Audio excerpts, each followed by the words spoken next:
Bom, eu quero aproveitar que a gente está tendo Copa do Mundo para falar um pouco de um assunto que afeta alguns dos jogadores, mas afeta a gente também, na nossa vida pessoal, no nosso trabalho, que é o ego. Vamos lá?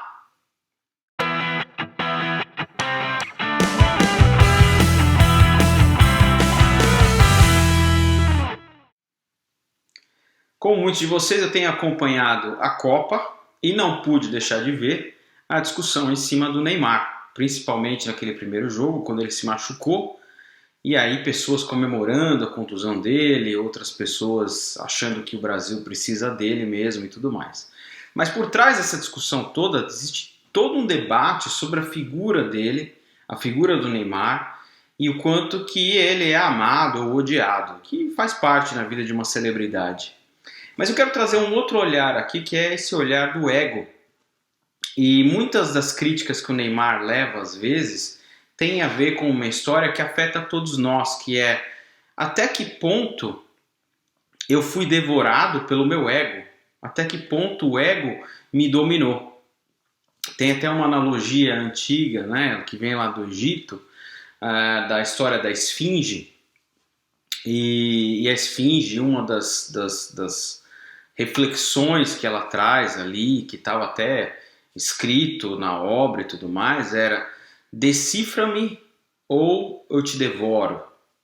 E um dos sentidos dessa interpretação é essa, né? Será que a esfinge não está provocando a gente em relação ao ego? Quer dizer, ou você começa a trabalhar no seu autoconhecimento, ou você vai ser devorado pela sua necessidade de ser amado, pela sua necessidade de receber aplauso dos outros, que são necessidades autênticas que todos nós temos, mas quando a gente vive esse processo sem o mínimo de autoconhecimento, de autorreflexão, a gente acaba dominado por isso.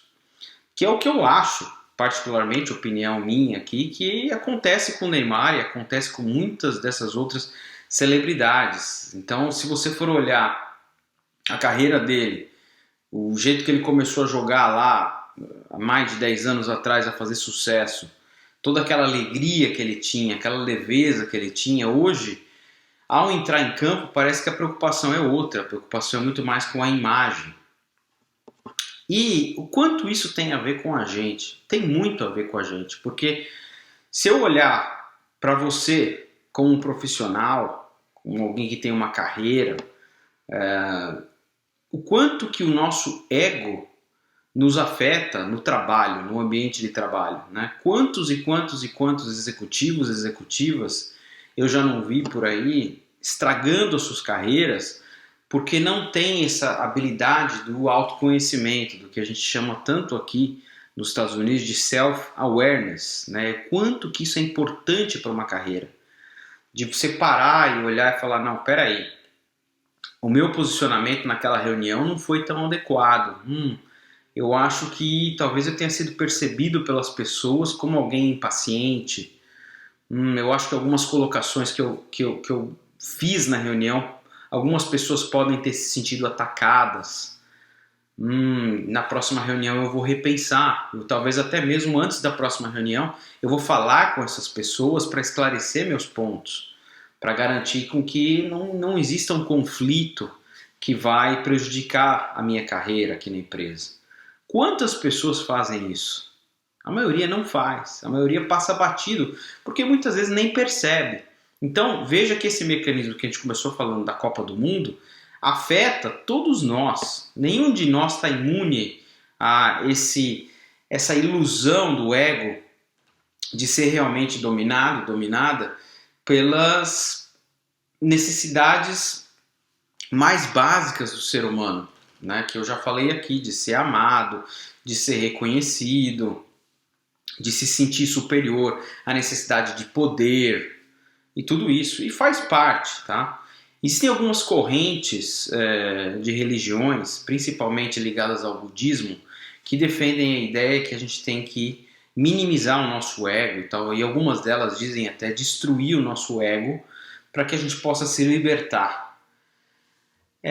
Pessoalmente, eu não acredito muito nisso, porque a gente vive numa sociedade moderna, né? Diferente do que era milhares de anos atrás. A gente está inserido num mundo hoje de internet, num mundo de responsabilidades, de agendas, de ter que pagar contas, de ter que interagir com as pessoas. Não dá para a gente ficar fechado numa caverna, né? E neste mundo moderno, a gente precisa do nosso ego, porque o nosso ego tem um lado de luz, tem um lado bom, né? Todas as emoções, todos os pensamentos se transmitem através do ego. A personalidade se transmite através do ego. Então tudo isso é importante. Então o que eu quero oferecer para vocês e se a solução for a gente ter uma relação de equilíbrio com o nosso ego, com o nosso entendimento, com o nosso autoconhecimento. Saber que, puxa, em determinadas áreas da vida eu tenho meus talentos, eu tenho minhas capacidades. Em outras áreas da vida eu sou um iniciante, eu sou um principiante. Então eu vou buscar aprender com pessoas que já dominam essas áreas, né? Eu falo muito aqui no meu trabalho, como coach ontológico, sobre pessoas que são bem-sucedidas nas suas vidas, nas suas carreiras, mas, por exemplo, não sabem pedir ajuda, né? Tem aquele complexo de super-homem, de Mulher Maravilha. E aí chega uma hora que a pessoa está estafada, está esgotada. Ok, você pode ser bem-sucedido em todas essas áreas da sua vida. Agora, saber pedir ajuda é algo que você ainda não sabe fazer. Então vamos desenvolver isso, né? Vamos olhar para as pessoas que sabem pedir ajuda e que se sentem ok em pedir ajuda, não se sentem inferiorizadas, né?